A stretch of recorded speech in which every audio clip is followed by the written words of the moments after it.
Recently Ullu অ্যাপে release হওয়া আসে আ তাক এই 18+ ওয়েব সিরিজটি আবারও নতুন 3টি এপিসোড রিলিজ করে দিল। এই সিরিজটিতে ইন্ডিয়ান পপুলার অ্যাক্ট্রেস ভারতী ঝা অভিনয় করেছে। ভারতী ঝা অভিনীত ওয়েব সিরিজগুলি অনেক সুন্দর হয় এবং বোল্ড সিনে ভরপুর। এর আগে আমি আমার চ্যানেলে এই সিরিজটির প্রথম পর্বটি আপলোড করে দিয়েছি, সেটা না দেখে আসলে অবশ্যই সেটা দেখে নেবেন। এই জনপ্রিয় সিরিজটিতে ভারতী ঝার 3টি এপিসোড রয়েছে নতুন। এই নতুন এপিসোডগুলি 18+ এবং আনকাট সিনে ভরপুর। আপনারা সবাই দেখে নেবেন ভারতী ঝা অভিনীত এই সিরিজটি। এই পার্ট 2 24 ডিসেম্বর 2024 ইন্ডিয়ান ওটি প্ল্যাটফর্ম উল্লু অ্যাপে রিলিজ হয়েছে।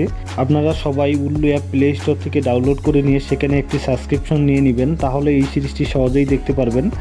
আর যদি ডাউনলোড করতে চান তাহলে নামটি কপি করে নিয়ে গুগলে সার্চ দিবেন, সেখানে অসংখ্য লিঙ্ক চলে আসবে, সেখান থেকে ডাউনলোড করে নেবেন।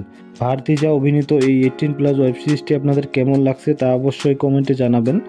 ভিডিওটি ভালো লেগে থাকলে এবং আপনি যদি সবার আগে ওয়েব সিরিজের নতুন রিভিউ পেতে চান তাহলে আমার চ্যানেলটি সাবস্ক্রাইব করে পাশে থাকা বেল আইকনটি বাজিয়ে দিবেন, তাতে পরবর্তী ভিডিও আপলোড করা মাত্রই পেয়ে যাবেন সবার আগে।